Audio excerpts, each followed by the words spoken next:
আসসালামু আলাইকুম রহমতুল্লাহি ওবারাকাতু। প্রিয় দিনদার ভাই ও বোনেরা, মঙ্গলবার দিবাগত রাত হলো পবিত্র শবে কদরের রাত। এই শবে কদরের রাতে কিভাবে আপনারা ১২ রাকাত নফল নামাজ আদায় করবেন তার সম্পূর্ণ নিয়ম আজকের এই ভিডিওতে আমি আপনাদেরকে বলে দেব ইনশাআল্লাহ। দর্শক, আমরা নামাজের পাশাপাশি অবশ্যই গুরুত্বপূর্ণ কিছু বিষয় জেনে নিব। ১. শবে কদর অর্থ কি? বা এই শবে কদর বলতে কি বোঝানো হয়েছে কোরআন ও হাদিসের আলোকে বলে দিব। ২. শবে কদর কবে থেকে শুরু হয়? মোট কয়দিন থাকে? ৩. কদরের নামাজ রাত কয়টা বাজে পড়া উত্তম? ৪. শবে কদরের রাতে নবী করিম সাল্লাল্লাহু আলাইহি ওয়াসাল্লাম কি দোয়া পড়েছেন?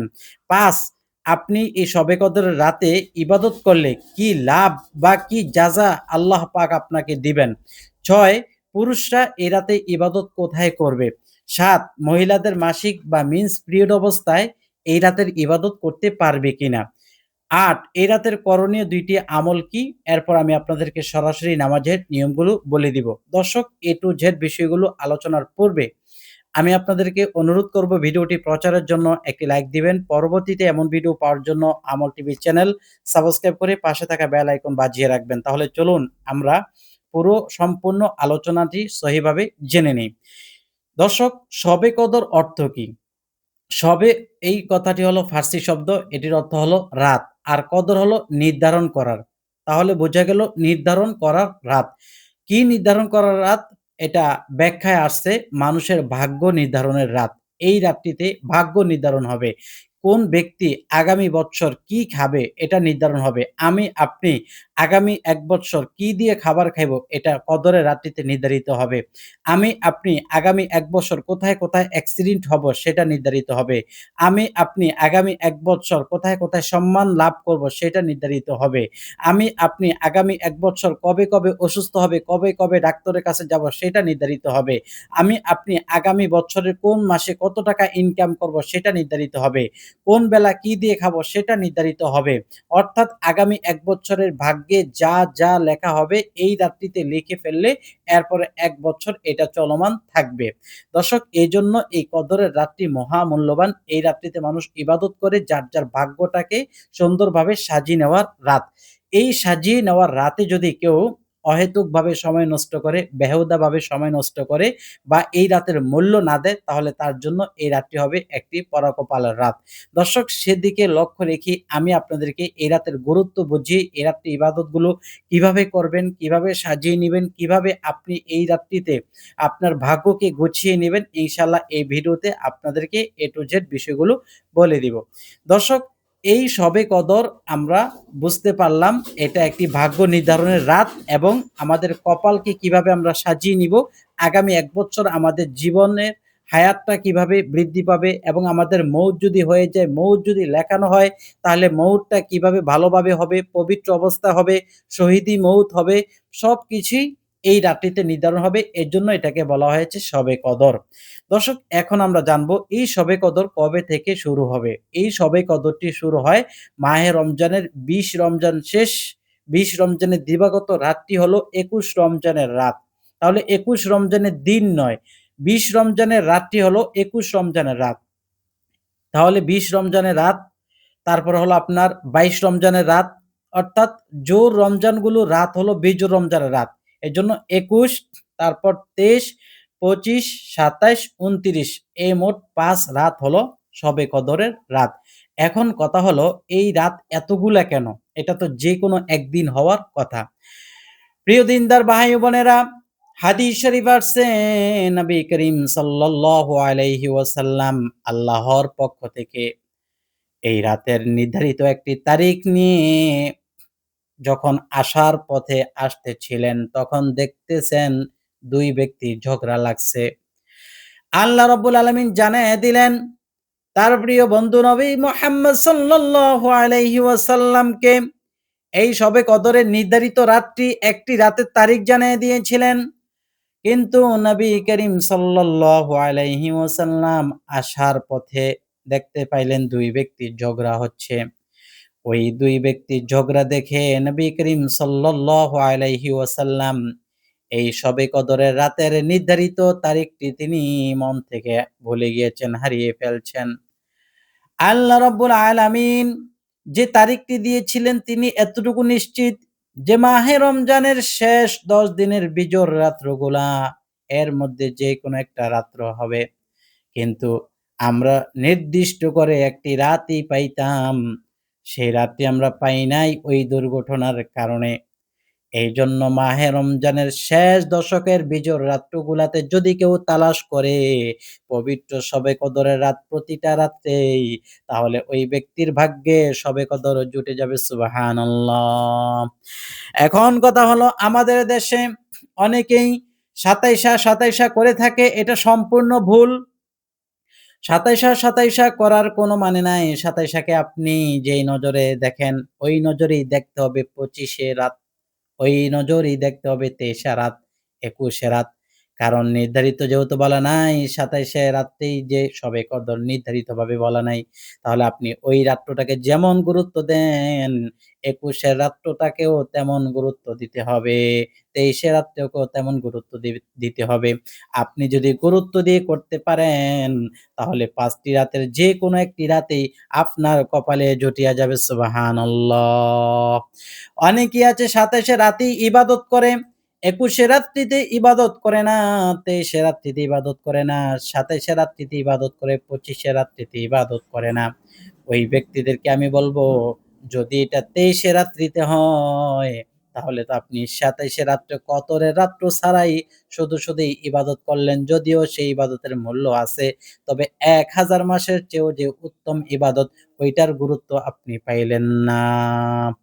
তাহলে আমরা শবে কদর কবে থেকে শুরু করব? ২০ রমজান দিবাগত রাত, অর্থাৎ ২১ রাত, ২৩ রাত, ২৫ রাত, ২৭ রাত এবং ২৯ রাতে শেষ হবে শবে কদর। শুরু এবং শেষ আমরা জেনে নিলাম। এরপরে আমরা জানব কদরের নামাজ কত রাকাত পড়বেন। নির্দিষ্ট করে কদরের রাতের কোনো নামাজ নেই। নবী করিম সাল্লাল্লাহু আলাইহি ওয়াসাল্লাম বলেছেন, এই রাত্রিতে ইবাদত করলে আল্লাহ রাব্বুল আলামিন ইবাদত কবুল করে নেন।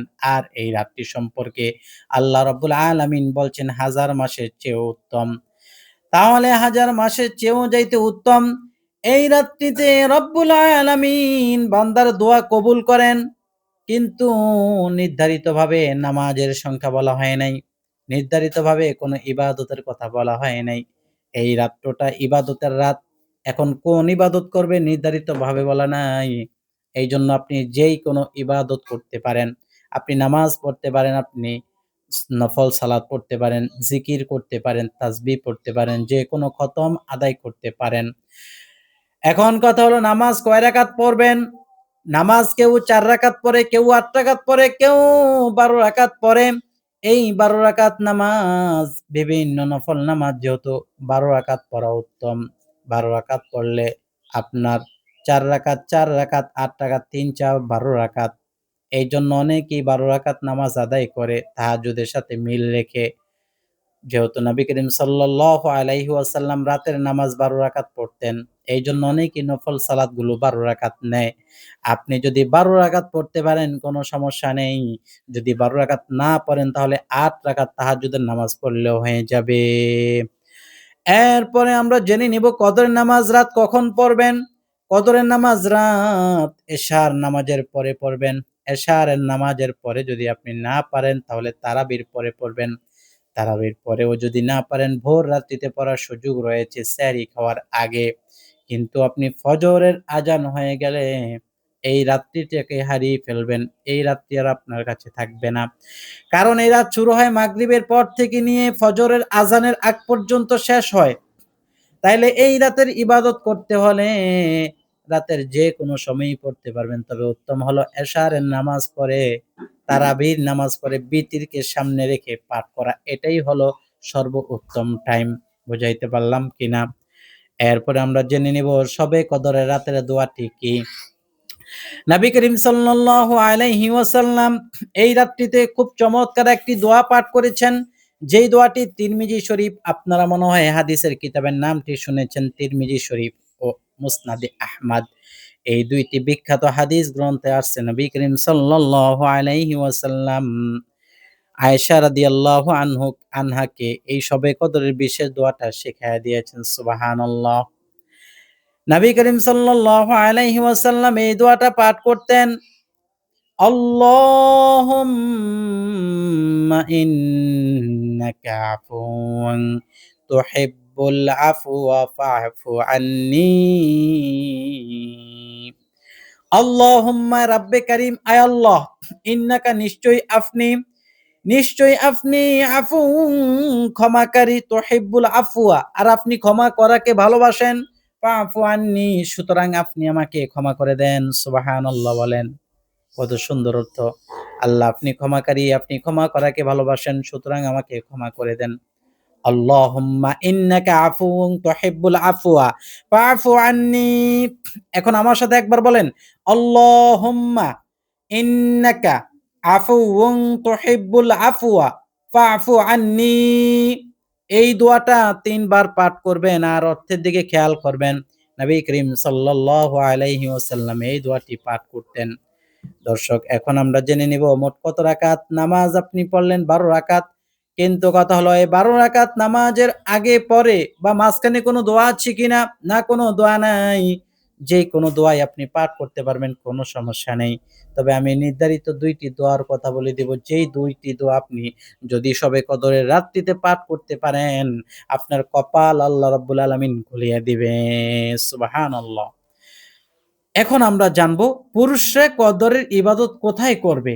দর্শক, পুরুষ লোক এরা কদরের ইবাদত পারলে ঘরে স্ত্রী, ছেলেমেয়ে, সন্তান নিয়ে করবে। আর না হয় তারা মসজিদেও করতে পারবে। তবে নফল সালাত, নফল ইবাদত ঘরে করা উত্তম বেশি। এজন্য হাদিস শরীফে উৎসাহিত করেছেন পুরুষদেরকে ঘরে নফল সালাত আদায় করার। কারণ নবী করিম সাল্লাল্লাহু আলাইহি ওয়াসাল্লাম বলছেন, তোমরা ঘরকে কবর বানাইও না। আমরা সবাই মসজিদে নফল, সুন্নত, ফরজ সব নামাজ পড়ি, ঘরকে কবর বানায় ফেলছি। এখন কথা হলো ঘরকে কবর বানানো যাবে না। সকল পুরুষ লোক বাসাবাড়িতে স্ত্রীকে, ছেলে সন্তান, মেয়েদেরকে নিয়ে তারা এই কদরের নামাজ আদায় করবে। কয় রাকাত নামাজ আদায় করবে? ৪ রাকাত, ৪ রাকাত, ৪ রাকাত, ১২ রাকাত আদায় করাটা উত্তম। যদি না পারে তাহলে অন্ততপক্ষে ৪ রাকাত হলেও সে আদায় করবে। এটা প্রতিদিন সে আদায় করে নিবে।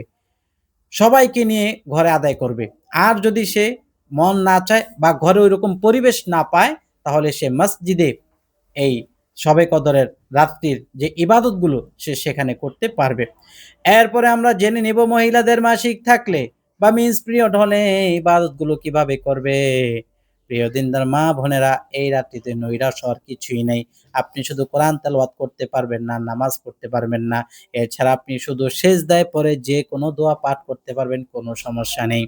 আপনি সব ধরনের দোয়া পড়তে পারবেন। আপনাকে আমি ২ টা আমল শিখিয়ে দেই। যেই সকল মা বোনরা অসুস্থ থাকবেন শবে কদরের রাত্রিতে ২ টা আমল বেশি, বেশি করবেন। ১ নম্বর আমল হলো দুরূদ শরীফ। কারণ দুরূদ শরীফের উপরে শ্রেষ্ঠ দোয়া কোনো নাই, শ্রেষ্ঠ আমল কোনো নাই। কারণ নবী করিম সাল্লাল্লাহু আলাইহি ওয়াসাল্লাম বলছেন, যে ব্যক্তি আমার উপরে বেশি, বেশি দুরূদ শরীফ পাঠ করবে ওই ব্যক্তি আমার শাফাআত পাবে। আমার সাথে জান্নাতে যাবে। সুবহানাল্লাহ। অপরদিকে আরেক হাদিসে আসছে, যে ব্যক্তি একবার নবী করিম সাল্লাল্লাহু আলাইহি ওয়াসাল্লামের উপরে দুরূদ শরীফ পাঠ করে ওই ব্যক্তির উপরে সঙ্গে, সঙ্গে আসমান থেকে ১০ টা রহমত নাজিল হয়ে যায়। সুবহানাল্লাহ। সঙ্গে, সঙ্গে আমলনামা থেকে ১০ টা গুনাহ সাফ হয়ে যায়, ডিলিট হয়ে যায়। সঙ্গে, সঙ্গে আমলনামায় ১০ টা নেকি যুক্ত হয়ে যায়। সুবহানাল্লাহ। এইজন্য দুরূদ শরীফ পাঠ করবেন সাল্লাল্লাহু আলাইহি ওয়াসাল্লাম, সাল্লাল্লাহু আলাইহি ওয়াসাল্লাম। এটা ১০০ বার ২০০ বার পাঠ করে এরপরে মোনাজাত দেন। কতক্ষণ পর, পর মোনাজাত দেন। এটা তো আর বাধা নেই। অসুস্থ অবস্থায় নামাজ নিষেধ, অসুস্থ অবস্থায় কোরআন তেলাওয়াত নিষেধ। আর কোন আমল আপনার জন্য নিষিদ্ধ নয়। এরপর আপনি মুনাজাত দিবেন, বলবেন, আল্লাহ আমি আজকে অসুস্থ। আমি যদি অসুস্থ না হইতাম আমি তো করতে পারতাম। সুস্থ ব্যক্তিরা যা আমল করতেছে, যা ইবাদত করতেছে, যা সওয়াব অর্জন করতেছে আপনি কবুল করেন এবং আমাকেও সেই সমপরিমাণ সওয়াব দান করেন। সুবহানাল্লাহ। এই দোয়াটা পাঠ করবেন। দ্বিতীয় আরেকটা দোয়া শিখাইয়া দিচ্ছি। সেই দোয়াটা হলো আস্তাগফিরুল্লাহ। নবী করিম সাল্লাল্লাহু আলাইহি ওয়াসাল্লাম বলেন, একজন ব্যক্তি তার মহামূল্যবান জিনিস হারাইয়া সে পুনরায় ফিরে পাইলে যেমন খুশি হয়, আল্লাহ রাব্বুল আলামিন ওই ইস্তিগফার পাঠকারীর বান্দার উপরও তেমন খুশি হয়ে যায়। সুবহানাল্লাহ। আস্তাগফিরুল্লাহ, আস্তাগফিরুল্লাহ, আস্তাগফিরুল্লাহ এইভাবে পাঠ করবেন যত পারেন। পাঠ করলে আল্লাহ রাব্বুল আলামিন আপনার উপরে খুশি হয়ে যাবে এরপরে দোয়া মুনাজাত কিভাবে করবেন সেটা আমি সামনে বলে দিব। এটা হলো মাসিকগ্রস্ত মহিলাদের জন্য এই আমলগুলো। এরপরে আসেন এখন আপনি এই নামাজগুলো কিভাবে করবেন তার আগে ২ টা আমল আছে, ২ টা আমল বলে নেই। ২ টা আমলের মধ্যে সকল ব্যক্তিবর্গকে আমি বলবো ১ম নম্বরে যেই দোয়াটা বেশি, বেশি পাঠ করবেন লা হাওলা ওয়ালা কুওয়াতা ইল্লা বিল্লাহিল আলিয়্যিল আযীম। এটার অর্থ অনেক চমৎকার। এটা হলো জান্নাতের ধনভাণ্ডারের দোয়া। নবী করিম সাল্লাল্লাহু আলাইহি ওয়াসাল্লাম বলেছেন, এটা হলো জান্নাতের ধনভাণ্ডার। এই দোয়া পাঠ করলে আল্লাহ রাব্বুল আলামিন তার সমস্ত বিপদ দূর করে দেন।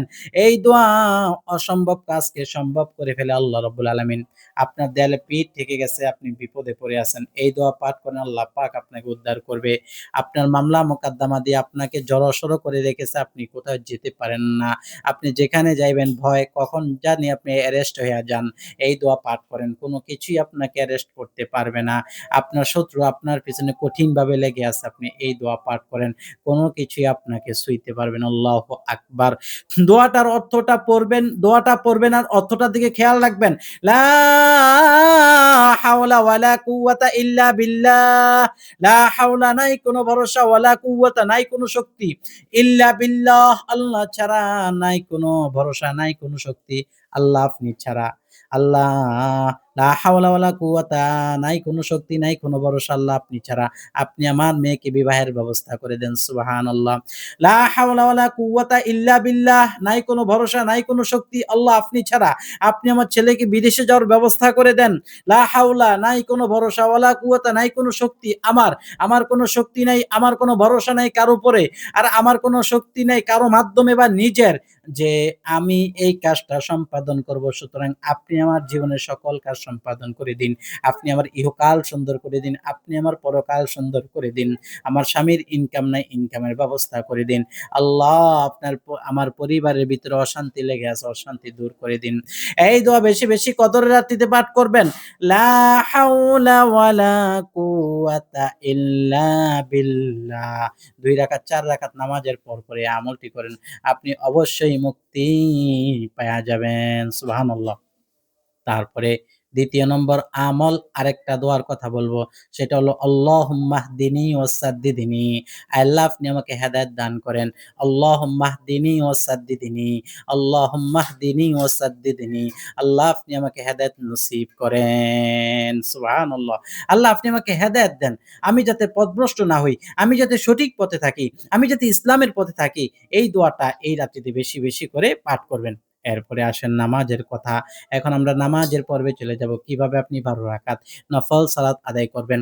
আগে আমি ২ রাকাতের নিয়ম বলবো। এই ২ রাকাত নামাজ যেভাবে পড়বেন ২, ২ করে গণনা করে ১২ রাকাত ঠিক সেভাবেই করবেন। ২ রাকাত নামাজের ১ম এই আপনি জায়নামাজে দাঁড়াবেন, নিয়ত করবেন নাওয়াইতু আন উসাল্লিয়া লিল্লাহি তাআলা রাকাতাই সালাতিল লাইলাতিল কদরি। তারপরে বলবেন নাফলি তাআলা মুতাওয়াজ্জিহান ইলা জিহাতিল কাবাতি শরীফাতি আল্লাহু আকবার। বাংলায় নিয়ত করবেন আমি কদরের ২ রাকাত নফল নামাজ আদায় করিতেছি আল্লাহু আকবার। অতঃপর আপনি সানা পাঠ করবেন। সুবহানাকাল্লাহুম্মা পাঠ করা শেষ আউযু বিল্লাহ বিসমিল্লাহ পাঠ করবেন। এরপর সূরাতুল ফাতিহা পাঠ করবেন। সূরাতুল ফাতিহা পাঠ করা শেষ হলে আপনি অবশ্যই সূরাতুল ইখলাস অথবা আপনি আয়াতুল কুরসি পাঠ করবেন। যেহেতু এটি ১ম রাত ১ম এই পর্ব বা ১ম রাকাত আয়াতুল কুরসি পাঠ করবেন। আল্লাহু দোয়া পাঠ করে রুকু করবেন, সিজদা করবেন। এরপর আপনি আবার ২য় রাকাতের জন্য দাঁড়িয়ে যাবেন। ২য় রাকাতে দাঁড়াইয়া সূরাতুল ফাতিহা পাঠ করবেন। এখন আর আপনি সানা আউযুবিল্লাহ পাঠ করতে হবে না। বিসমিল্লাহ শেষ সূরাতুল ফাতিহা পাঠ করে এরপর সূরাতুল ইখলাস একবার পাঠ করবেন। অনেকে বলে ৩ বার। না ৩ বার না, একবার পাঠ করলেই হবে। একবার পাঠ করে এরপরে আপনি আবার রুকু সিজদা করে বৈঠকে বসবেন। তাশাহুদ, দুরূদ শরীফ, দোয়া মাসুরা পাঠ করে সালাম ফিরাবেন। আসসালামু আলাইকুম। এরপর আপনি কিছু তাসবিহ পাঠ করবেন। অন্যান্য নামাজের পর যে তাসবিহগুলো পড়েন, এই নামাজের পরেও এই তাসবিহগুলো পাঠ করতে পারবেন। দর্শক এইভাবে আপনি এই ২, ২ করে ২০ রাকাত নামাজ শেষ করে এরপর আপনি মুনাজাত দিবেন। আলহামদুলিল্লাহি রাব্বিল আলামিন ওয়াসসালাতু ওয়াসসালামু আলা সাইয়্যিদিল মুরসালিন ওয়া আলা আলিহি ওয়া আসহাবিহি আজমাইন। রাব্বে কারীম আজকে ভাগ্য নির্ধারণের রাত্রিতে আমি দোয়া করতেছি। আল্লাহ আপনি আমার দোয়াগুলো কবুল করেন। আল্লাহ লাইলাতুল কদরের রাত্রিতে যতগুলো আমল করলাম, ইবাদত করলাম কবুল করেন, মঞ্জুর করলেন। আল্লাহ শবে কদরের ১২ রাকাত নামাজকে আপনি কবুল করেন, মঞ্জুর করেন। আল্লাহ যত বিপদ-আপদ আছে আপনি দূর করে দেন। আল্লাহ আমার মনের আশাগুলো পূরণ করে দেন আল্লাহ। আল্লাহ সমস্ত বিপদ-আপদ থেকে আমাকে উদ্ধার করেন। যতগুলো ইবাদত করলামের সওয়াবটুকু সোনার মদিনায় নবীজি সাল্লাল্লাহু আলাইহি ওয়াসাল্লামের রূপাকে পৌঁছে দেন। আমার মৃত ব্যক্তিবর্গ যারা অন্ধকার কবর দেশে তাদের কবরে হাদিয়াগুলো পৌঁছে দেন। আমার জীবনের গুনাহ খাতাগুলো মাফ করে দেন। বিরাহমাতিকা ইয়া আরহামার রাহিমিন। এইভাবে আপনি যত চাওয়া পাওয়ার যা বলার আল্লাহর কাছে বলে আপনি মুনাজাতটি শেষ করবেন। দর্শক এ হলো A to Z আলোচনার বিষয়গুলো। আমি শবে কদরের দোয়াটি স্ক্রিনে দিয়ে দেই। আর আপনাদেরকে বলব আপনারা অবশ্যই লাইক দিয়ে শেয়ার করবেন এবং আমাদের এই চ্যানেলটি সাবস্ক্রাইব করে পাশে থাকা বেল আইকন বাজিয়ে আসসালামু আলাইকুম ওয়া রাহমাতুল্লাহি ওয়া বারাকাতুহু।